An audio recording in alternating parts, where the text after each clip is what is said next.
Hello guys, welcome back to my channel Technical Traveler. You say you always start, and you're mad. Why don't you get a life and leave the blame behind? And I can't be without you. Hello guys, welcome back to my channel Technical Traveler. तो आज का topic है कि जो आपकी DJI की drone है उसके लिए कौन सा अडेप्टर होना चाहिए, और अडेप्टर इसका फ्लाई मोर किट के साथ आता है। यदि नहीं आता है तो कहाँ से ख़रीदा जा सकता है, यदि ख़रीदना है तो क्या उसकी स्पेसिफिकेशन होनी चाहिए, क्या हम DJI के ओरिजिनल चार्ज पावर अडेप्टर से ही चार्ज कर सकते हैं या फिर हम किसी और कंपनी का भी ले सकते हैं। तो यही सारे क्वेश्चनों का आंसर मैं दूंगा। तो पहली बात तो ये है कि पावर अडेप्टर DJI ड्रोन के साथ नहीं आता है। यहाँ पे DJI के ड्रोन के साथ आपको मिलता है एक बैटरी पैक, चार्जिंग हब जिसको बोलते हैं, और साथ में मिलता है एक ड्रोन एयरक्राफ्ट, एंड आपको मिलता है एक remote controller, RC remote controller. तो तीनों में ही बैटरी की ज़रूरत पड़ती है। इसको आप टाइप C से चार्ज करते हैं और ये आपका चार्जिंग हब है।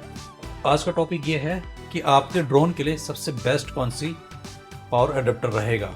जैसा कि आप देख सकते हैं मेरे सामने यहाँ बहुत सारे अडेप्टर रखे हुए हैं, तो इनके बारे में आपको वन बाय वन बताता हूँ।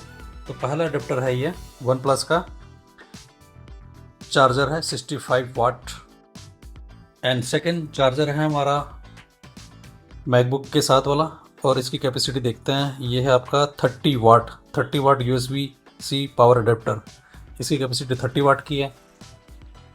उसके बाद हमारा आता है आईफोन का चार्जर, इसका ये 20 वाट का है, और इसके साथ अगेन हमारा 65 वाट का चार्जर आता है। यहाँ पे ये 65 वाट का है, एंड अगेन ये आपका 10 वाट का चार्जर है। तो जैसा कि आप देख सकते हैं मेरे यहाँ पे आपके पास टोटल यहाँ पर 5 चार्जर हैं। ये 65 वाट का रैप चार्जर है, 30 वाट का, 20 वाट का, अगेन 65 वाट का, एंड 10 वाट का, और इसके साथ में एक original charging cable type C। मेरी रिकमेंडेशन ये है कि आपके DJI के ड्रोन के पार चार्जिंग हब को और रिमोट को चार्ज करने के लिए हमेशा 20 to 30 वाट के ही ओरिजिनल पावर अडेप्टर का यूज़ करें। ये दोनों ही ओरिजिनल हैं, दोनों ही एप्पल के हैं। वैसे आप इसके साथ में जो ओरिजिनल आता है DJI का पावर अडेप्टर वो भी यूज़ कर सकते हैं, लेकिन वो यदि आप उस कॉस्ट की वजह से और अवेलेबिलिटी की वजह से यदि आप उसको नहीं कर पा रहे हैं तो ये जो बाकी अदर कंपनीज हैं इसके चार्जर का इस्तेमाल कर सकते हैं फॉर चार्जिंग के लिए। तो मेरी रिकमेंडेशन ये है कि 20 to 30 के बीच में ही चार्ज करें, और साथ में हमेशा ओरिजिनल ये टाइप C केबल इस्तेमाल करें। यहाँ पे आपको आईफोन की तरह इसको अलग से लेना पड़ता है DJI की साइट से या किसी और शॉप से, लेकिन जैसा कि आप जान सकते हैं DJI की प्रोडक्ट इंडिया में इजीली नहीं मिलते हैं, इसलिए आपको पावर अडेप्टर ऑनलाइन या ऑफलाइन नहीं मिलेगा। यदि ऑर्डर करते हैं तो किसी बाहर कंट्री से आपको मिलेगा। तो उस केस में हमारे पास सोल्यूशन है कि मार्केट में अवेलेबल या फिर जो आपके एंड्रॉयड या आईफोन है उस और अडेप्टर है, क्या उसको इस्तेमाल कर सकते हैं या नहीं।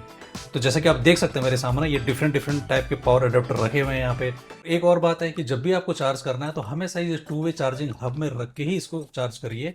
कभी भी बैटरी को इस एयरक्राफ्ट में फिट करने के बाद चार्ज नहीं करना चाहिए, इसको यहीं पे आपको चार्ज करना चाहिए। यहाँ पे जो भी हमारे चार्जिंग हब बने 2 हब वाले चार्जर के लिए आप यदि अमेजन साइट पे सर्च करते हैं तो एक ये बढ़िया ऑप्शन दिखता है 30 वाट का यहाँ पे, जैसे कि आपको यहाँ पे दिख रहा होगा। अप्रॉक्स 4000 से थोड़ा ज़रा सा ऊपर है, इसकी रेंज में मिल रहा है।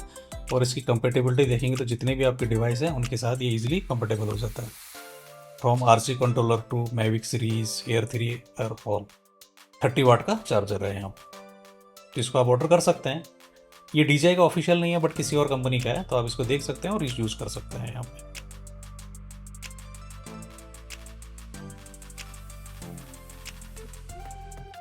Mini 3 Pro charging hub also compatible with Mini 4 Pro, yes or no? The answer is yes. When recharging the battery with the optimal 30 watt USB charger, a full charge takes up to 58 minutes when the battery is inserted in the optimal 2-way charging hub, or up to 70 minutes when left inside the drone. So finally, I recommend please use the DJI 30 watt USB-C charger or any other company charger with the same capacity 30 watt. तो I hope guys आज की information आपके काम में आएगी। आपको ये चीज़ clear होगी कि कौन सा पावर अडेप्टर लेना चाहिए, क्या उसकी कैपेसिटी होनी चाहिए, कितने वाट का होना चाहिए। और यदि आपको इस तरह की और इन्फॉर्मेशन चाहिए तो आप कमेंट सेक्शन में क्वेश्चन पूछ सकते हैं। मैं ट्राई करूंगा कि आपके सारे क्वेश्चन का आंसर मिल जाए। Thank you so much. Please like and subscribe my channel.